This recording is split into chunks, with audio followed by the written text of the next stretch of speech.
Upaya Tom Lembong mendorong perbaikan sistem peradilan di Indonesia membuahkan hasil setelah Komisi Yudisial menyatakan 3 hakim terbukti melanggar kode etik dan pedoman perilaku hakim dalam penanganan perkara korupsi ekspor gula. Kini giliran Mahkamah Agung segera menindaklanjuti laporan serta hasil rekomendasi KY. Juru bicara MA menyatakan MA berfokus pada evaluasi terhadap profesionalisme penegakan hukum dan materi putusan yang dianggap janggal, khususnya terkait pertimbangan hakim yang diduga tidak sesuai fakta persidangan.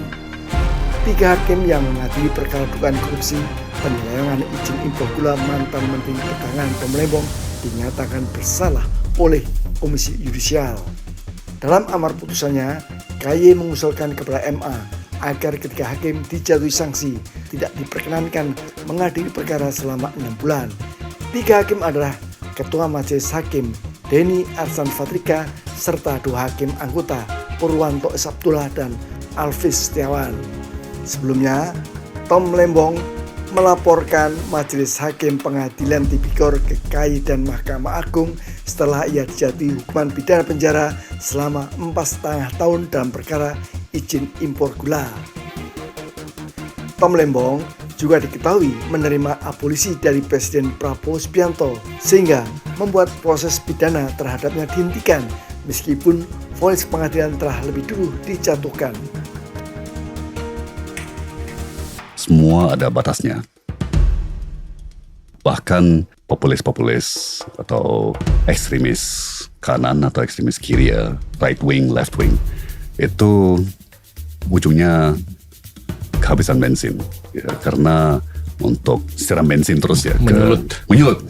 Tapi rasionalitas orang muncul kembali ya, yang berkuasa selama ini gagal deliver ya, tidak bisa menghasilkan kesejahteraan yang merata dan berkelanjutan, dan yang paling penting trusted ya. Itu kayaknya sekarang masyarakat kita udah cerdas banget ya. Ternyata juga dengan banyaknya hakim yang kena sanksi juga tidak menghentikan pelanggaran-pelanggaran itu. Ya.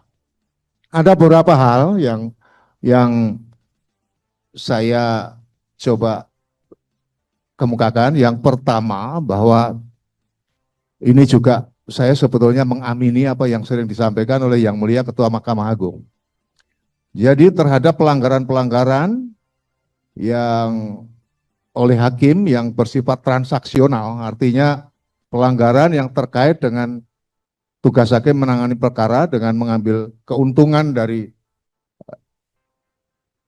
penanganan perkara itu, tidak ada alternatif, jadi nanti meskipun ada berbagai macam sanksi.